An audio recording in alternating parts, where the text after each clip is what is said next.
सब महीनों में कार्तिक मास और वैशाख मास सब मास से सबसे श्रेष्ठ है। राधे राधे। आप लोग कैसे हैं? आशा करते हैं कि आप लोग हमेशा स्वस्थ होंगे, मस्त होंगे, अपने अच्छे अच्छे काम में बिल्कुल व्यस्त होंगे। तो मैं हूँ आपकी रंजना और स्वागत करती हूँ वैष्णवी देसी चैनल में। आप लोग कैसे हैं ये बताने के लिए आप लोग कमेंट बॉक्स में राधे राधे जरूर लिखना। तो देखिए, सब महीनों में कार्तिक और जो वैशाख का महीना है वो सबसे श्रेष्ठ माना गया है।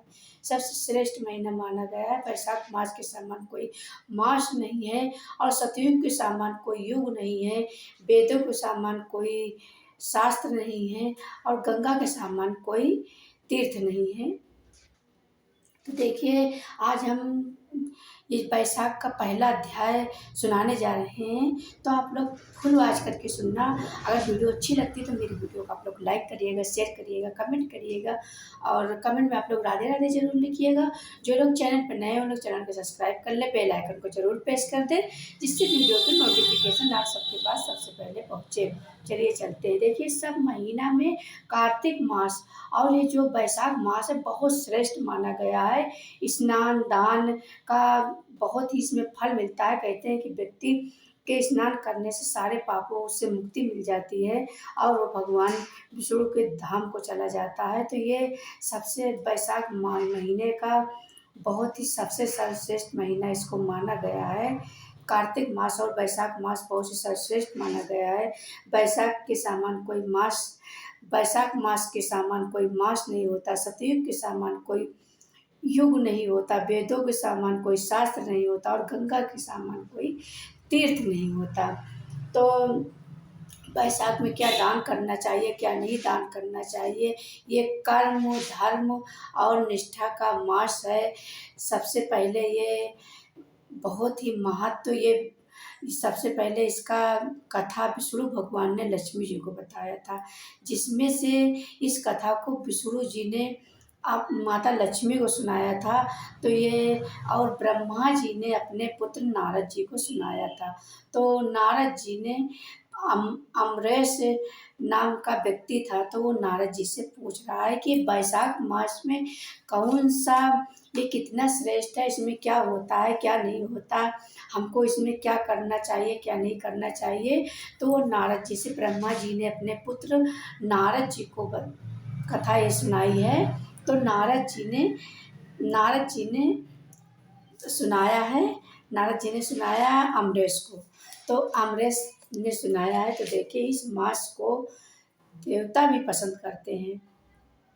देवता भी पसंद करते हैं और देवता पितृ सब इस मास को बहुत ही ललायत रहते हैं सुनने को, इसकी सेवा से बहुत ही ललायत रहते हैं। तो इसमें क्या करना चाहिए, देखिए इसमें तो ये है कि देखिए, जो चैत पूर्णिमा से पूरी वैशाख पूर्णिमा तक स्नान दान का बहुत ही शुभ माना गया है। तो इसमें हमेशा नदी सरोवर में स्नान करना चाहिए, गंगा जी में स्नान करना चाहिए।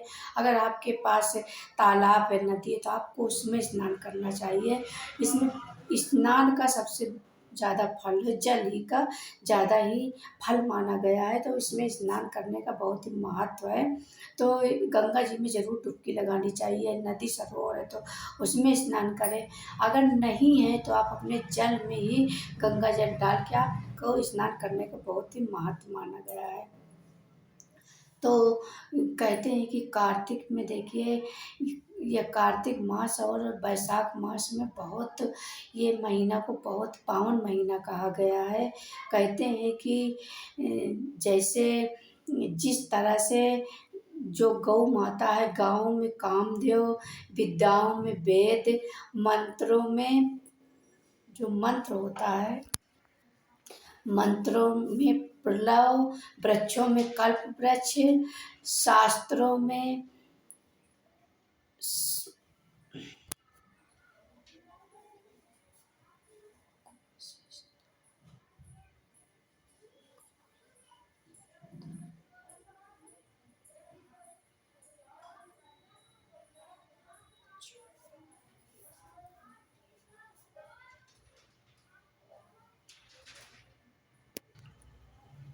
नागों में शेष नाग, पक्षियों में गरुड़ और जो गरुड़ जी और देवता में श्री विष्णु जी। तो ये इस महीने का बहुत ही पावन पर्व माना गया है। ये कहते हैं कि जो वर्णों में ब्राह्मण, प्रिय वस्तुओं में प्राण, नदियों में गंगा, तेज धारियों में सूर्य, शास्त्रों में सुदर्शन चक्र और धातुओं में स्वर्ण। गंगा की जो तेज धारा होती है, गंगा की तेज धारियों में सूर्य, शास्त्रों में सुदर्शन चक्र, धातुओं में स्वर्ण, मित्रों में पत्नी, बाणों में शिव तथा मणियों में सब जीवों का मनवांछित फल देने वाला इस मांस का सेवन करने से व्यक्ति के सारे पाप नष्ट हो जाते हैं और वो मुक्ति पा जाता है। तो रास्ते में देखिए पीहू लगाने से देवता पितृ सब प्रसन्न होते हैं। जो थके हुए ब्राह्मण को कपड़े से हवा देते हैं, उनके सारे पापों से वो मुक्ति पा जाते हैं। जैसे थके हुए ब्राह्मण जा रहे हैं तो आप उनको पंखा दान दे सकते हैं, रास्ते में आप पीहू लगा सकते हैं यानी पानी पिला सकते हैं।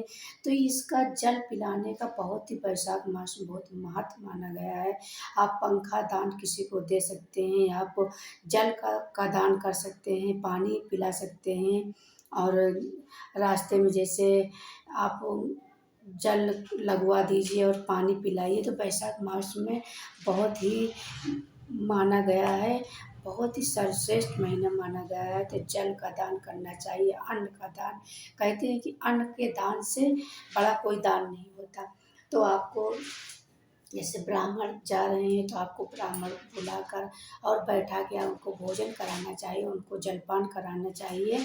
तो इस तरह से हमारे वैशाख मास में आप जितना ही दान करेंगे, पुण्य करेंगे, जल दान करेंगे, तो आपको उससे 4 गुना प्राप्ति होगी और बहुत ही ये फलदायी महीना सर्वश्रेष्ठ माना गया है। तो इसमें स्नान करने का बहुत ही महत्व है। तो आप प्रतिदिन, आप जैसे व्रत नहीं रह सकते हैं तो आप प्रतिदिन स्नान करिए। आप अपने जल में गंगा जल डाल के और आप स्नान करिए। उसके बाद स्नान करने के बाद आप सूर्य भगवान को जरूर जल चढ़ाइए।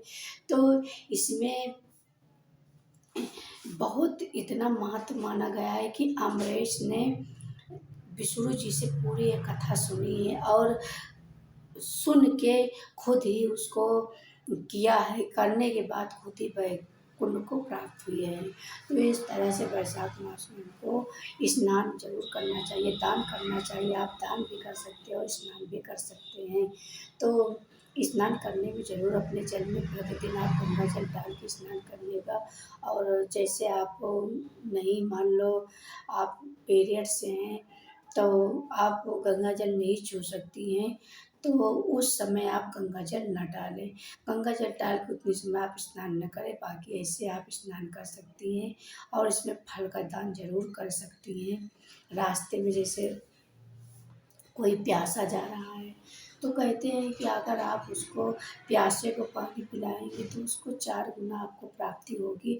और जो हमारे विष्णु भगवान है, लक्ष्मी, सारे देवी देवता प्रसन्न होंगे। हमारे पितृ भी इस चीज़ से बहुत प्रसन्न होते हैं। तो ये वैसा